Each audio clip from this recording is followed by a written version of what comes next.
தூக்கமின்மை இந்த பிரச்சனை தான் நிறைய பேருக்கு இருக்கு. இந்த பிரச்சனைக்கு நம்ம என்ன செய்யலாம்? இதுதான் நிறைய பேருக்கு இருக்கக்கூடிய ஒரு இதனாலையும் இரவு உறக்கம் வராமல் நிறைய பேருக்கு இருக்கும். சிலருக்கு இந்த யூரினரி ட்ராக் இன்ஃபெக்ஷன், சிலருக்கு நுரையீரல் சம்பந்தப்பட்ட பிரச்சனைகள், ஆஸ்மா, வீசிங் இருக்கு. நல்லா தூங்கிட்டு இருப்பாங்க, திடீர்னு மூச்சு திணறல் ஏற்படுறது முக்கியம். எந்த மாதிரியான உணவுகள் நம்ம எடுத்தா தூக்கம் சரியாக வரும் அப்படின்னு பார்த்தோம்னா,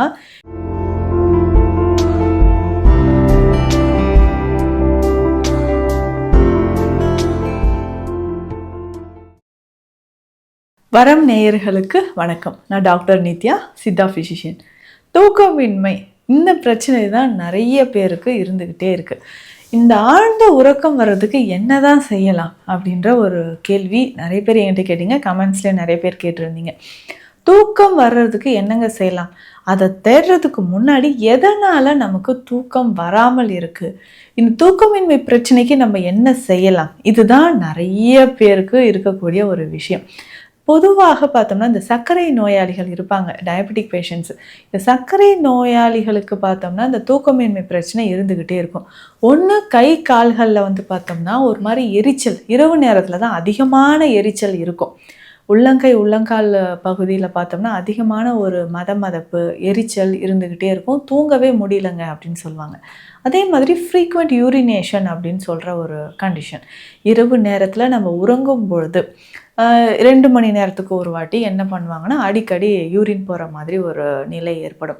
ஸோ அந்த யூரின் போகும்பொழுது பார்த்தோம்னா போயிட்டு வருவாங்க, திரும்ப தூங்குவாங்க. ஆழ்ந்த உறக்கத்துக்கு போகும்போது திரும்ப யூரின் வர மாதிரி ஒரு நிலை.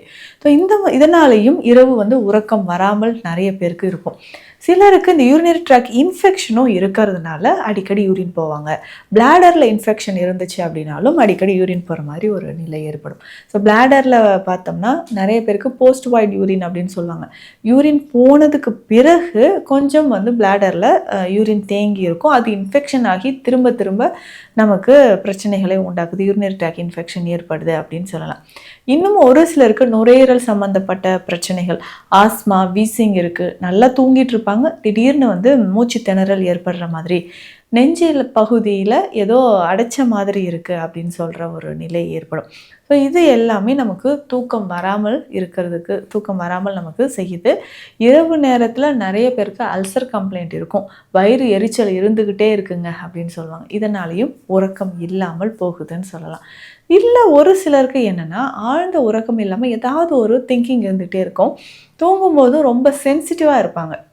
அதாவது தூக்கமே சரியாக இல்லாத மாதிரியும் ஏதாவது ஒரு திங்கிங் இருந்துக்கிட்டே இருக்கிறது, சின்னதாக ஒரு சத்தம் கேட்டால் கூட எந்திரிக்கிறது, இந்த மாதிரி.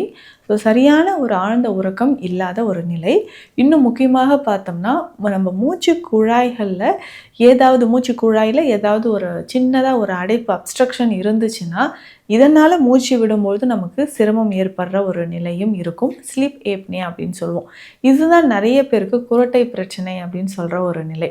இந்த குரட்டை பிரச்சனையும் நிறைய பேருக்கு இருக்கிறதுனால தூக்கமின்மை அப்படின்ற ஒரு பிரச்சனை, ஆழ்ந்த உறக்கம் வரவே மாட்டேங்குது, நான் தூங்கி பல வருஷம் ஆகுதுன்னு சொல்லக்கூடிய நபர்கள் நிறைய பேர் இருக்கும். இந்த மாதிரி தொடர்ந்து தூக்கம் இல்லாமல் இருக்கக்கூடிய நபர்களுக்கு உடல் நலனில் கொஞ்சமாக என்ன ஆகும்? இதுவரை சர்க்கரை நோய் இல்லை அப்படின்னு சொல்கிறவங்களுக்கும் தூக்கமின்மை பிரச்சனை இருந்துச்சுன்னா சர்க்கரை நோய் ஏற்படுறதுக்கான வாய்ப்புகள் இருக்குது. அதுக்கப்புறம் இதயம் தொடர்பான பிரச்சனைகள் ஏற்படுறதுக்கும் வாய்ப்பு இருக்குது. இதயம் தொடர்பான பிரச்சனைகள் அப்படின்னு சொல்லும்பொழுது ஒரு சிலருக்கு இந்த தூக்கமின்மை பிரச்சனை இருக்கிறதுனால தான் அந்த இதயத்தில் தசைகள் பலவீனமாயிட்டு சரியான ஒரு உறக்கம் வராமல் போகிறத நம்ம பார்க்குறோம். சரி, ஆழ்ந்த உறக்கம் வர்றதுக்கு நம்ம என்ன செய்யணும்? ஃபஸ்ட்டு பிளட் சுகர் லெவல் நமக்கு எவ்வளவு இருக்குன்றதை நம்ம செக் பண்ணி பார்த்துக்கணும்.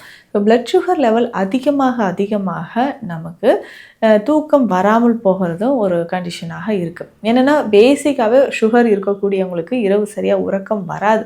ஆனால் நம்ம கை கால்களில் ஒரு எரிச்சல், மதப்பு இருக்குன்னா அதனாலேயே நமக்கு உறக்கம் வராமல் இருக்கும். இதில் டெஸ்ட் பண்ணி நம்ம பார்க்க வேண்டியது HbA1c லெவல் எவ்வளோ இருக்குன்றது நம்ம தெரிஞ்சுக்கணும். ஸோ 3 மாதத்துக்கு ஒரு முறை நம்ம டெஸ்ட் பண்ணி பார்க்கக்கூடிய HbA1c லெவலை செக் பண்ணி பார்த்துட்டு எந்த அளவுக்கு இருக்கோ அதற்கு ஏற்ற மாதிரி சிகிச்சைகள் எடுக்கும்பொழுது கொஞ்சமாக நமக்கு சுகர் நார்மலுக்கு வர ஆரம்பிக்கும். அடுத்து முக்கியமாக பார்த்தோம்னா சிலருக்கு இந்த ஆழ்ந்த உறக்கம் வர்றதுக்கு எந்த மாதிரியான உணவுகளை நம்ம ஃபாலோ பண்ணணும், இது ரொம்ப முக்கியம். எந்த மாதிரியான உணவுகள் நம்ம எடுத்தால் தூக்கம் சரியாக வரும் அப்படின்னு பார்த்தோம்னா, இரவு நேரத்தில் நம்ம எடுக்கக்கூடிய உணவு ரொம்ப ஈஸியாக டைஜஷன் ஆகிற மாதிரி இருக்கணும். நான்வெஜ் எடுக்கிறத முடிந்த அளவுக்கு இதில் கம்ப்ளீட்டாக நம்ம வந்து அவாய்ட் பண்ணாலும் நல்லதாக இருக்கும். இரவு நேரத்தில் அதிகமாக நான்வெஜ் எடுக்கிறது, அதுவும் லேட் நைட்டில் நான்வெஜ் எடுக்கிறது நிறைய பேருக்கு ஒரு ஹேபிட் இருக்குது. நேரம் கடந்து சாப்பிட்றது மட்டும் இல்லாமல் அந்த டைமில் நான்வெஜ் நல்லா ஹெவியாக வந்து ஃபுட் எடுக்கும் பொழுது ஈஸியாக டைஜஷன் ஆகாமல் உறக்கமும் சரியாக வராமல் இருக்கும். இது ஒரு முக்கிய காரணம். அதே மாதிரி இரவு நேரத்தில் இருக்கக்கூடிய உணவு ஒரு 8 மேக்ஸிமம் 8:30 இந்த டைம்குள்ளே நம்ம கம்ப்ளீட் பண்ணிட்டோம்னா ரொம்ப ஈஸியாக அதுக்கப்புறம் ஒரு 10 o'clockலேருந்து நம்ம தூக்கத்தை வந்து ஸ்டார்ட் பண்ணிக்கலாம். இல்லை இரவு நேரத்தில் நிறைய பேர் முழிச்சிருந்து நான் ஒர்க் பண்ணிகிட்ருக்கேன், அப்போ ஃபுட் வந்து நான் எடுத்துக்கிட்டே இருக்கணும்னு சொன்னால் டைஜஷன் ப்ராப்ளம் ஏற்பட்டு இதனாலேயும் உறக்கம் இல்லாமல் போகும். முக்கியமாக இரவு நேரத்தில் உறக்கம் வேணும் அப்படின்னு சொல்கிறவங்க சித்த மருத்துவத்தில் இருக்கக்கூடிய கசகசா லேகியம் அப்படின்ற ஒரு மெடிசன் இருக்குது. சர்க்கரை நோயாளிகளை தவிர்த்துட்டு மற்றவங்க எல்லாருமே இந்த லேகியத்தை சாப்பிடலாம். பொதுவாக கசகசா சொல்லும்போது இதை பாலில் அரைச்சி நம்ம குடித்தாலோ இல்லை கசகசாவை லேசாக வறுத்துட்டு பவுடர் பண்ணிவிட்டு இதனோட ஏலக்காயும் வறுத்து பவுடர் பண்ணி 2 பொடியும் சேர்த்து 1/2 ஸ்பூன் எடுத்து 1 டம்ளர் பாலில் கலந்து குடிக்கும்பொழுதும் இரவு நல்ல உறக்கம் ஏற்படும். சர்க்கரை நோயாளிகள் இந்த மாதிரி நம்ம பார்த்துக்கலாம். ஸோ டயபெட்டிக் பேஷண்ட்ஸ் இருக்காங்க அப்படின்னா ஸோ ஆழ்ந்த உறக்கம் வருவதற்கு நம்ம இந்த கசகசாவும் ஏலக்காய் பொடி மட்டுமே போதும். ஸோ தொடர்ந்து இரவு நேரத்தில் நம்ம குடிச்சிக்கிட்டே வரும்பொழுது கொஞ்சம் கொஞ்சமாக உறக்கம் வர ஆரம்பிக்கும்.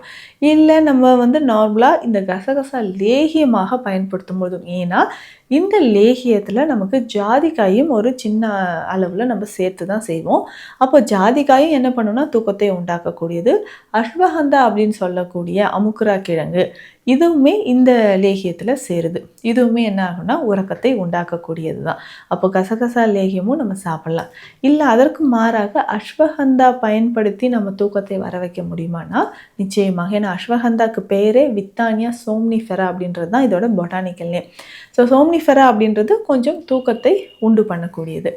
இந்த அஸ்வகந்தா அப்படின்னு சொல்லக்கூடிய இந்த பொடியை மட்டுமே 5 கிராம் அளவுக்கு 1/2 ஸ்பூன் அளவுக்கு எடுத்து பாலில் கலந்து தினமும் இரவு நேரத்தில் நம்ம குடிக்கும்பொழுது அதுக்கப்புறம் நம்ம தூங்க போனோம்னா ஒரு ஆழ்ந்த உறக்கம் அப்படின்றது ஏற்படும். பல வருஷமாக நம்ம வந்து ஸ்லீப்பிங் பில்ஸ் எடுக்கக்கூடிய நபர்கள் நிறைய பேர் இருக்காங்க. எனக்கு வந்து பிரெயின் செல்ஸில் ப்ராப்ளம் இருக்குது, ஓவராக நான் திங்க் பண்ணுறேன், நைட்டு தூக்கம் இல்லாதனால இவ்வளோ ப்ராப்ளம் வந்துட்டு அதிலிருந்து நான் வந்து மெடிசன்ஸ் எல்லாம் சாப்பிட்றேன், ஸ்லீப்பிங் பில்ஸ் சாப்பிட்றேன்னு நிறைய பேர் சொல்வீங்க. அந்த மாதிரி ஸ்லீப்பிங் பில்ஸ் எடுக்கக்கூடியவங்க கொஞ்சம் கொஞ்சமாக அதை டோசேஜை வந்து குறைச்சிட்டு முழுவதுமாக சித்தா மெடிசன்ஸ் வந்து பயன்படுத்தி அதன் மூலியமாக நமக்கு உறக்கம் அப்படின்றத எடுத்துக்கலாம். இதை தாண்டி இரவு நேரத்தில் கொஞ்சம் பால் குடிக்கும்போதும் இரவு ஆழ்ந்த உறக்கம் அப்படின்றது ஏற்படும். பொதுவாக இந்த அஸ்வகந்தா சூரணம் இரவு நேரத்தில் எடுக்கும்பொழுது உறக்கத்தோடு சேர்த்து நமக்கு என்னென்னா உடலில் இருக்கக்கூடிய பல பிரச்சனைகள் குணமாகுதுன்னு சொல்லலாம். மூட்டுக்கள் சம்மந்தப்பட்ட பிரச்சனையோ இல்லை ஸ்டாமினா சம்மந்தப்பட்ட பிரச்சனைகள், அதாவது உடல் வலிமை இல்லாமல் இருக்குது, இந்த மாதிரியான பிரச்சனைகள் குணமாகிறதுக்கும் நம்ம இந்த அஸ்வகந்தாவை பயன்படுத்தலாம். இதை தாண்டி நம்மளுடைய உணவு முறைகள் அப்படின்னு சொல்லும்பொழுது நமக்கு ஈஸியாக டைஜஷன் ஆகக்கூடிய காய்கறிகள், முக்கியமாக கீரை வகைகளில் மணத்தக்காளி கீரை, தூதுவளை கீரை, இது எல்லாமே தூக்கத்தை உண்டாக்கக்கூடியது தான். இப்போ இரவு நேரத்தில் ஆழ்ந்த உறக்கம் ஏற்படும்னா நான் சொன்ன இந்த மெடிசன்ஸ், வீட்டு குறிப்புகள் இது எல்லாமே ஃபாலோ பண்ணுங்கள், ஆழ்ந்த உறக்கம் ஏற்படும். இது தொடர்பான ஏதாவது சந்தேகங்கள் இருந்தால் ஸ்க்ரீனில் இருக்க நம்பருக்கு காண்டாக்ட் பண்ணுங்கள். மீண்டும் அடுத்த பதிவில் சந்திக்கலாம். நன்றி.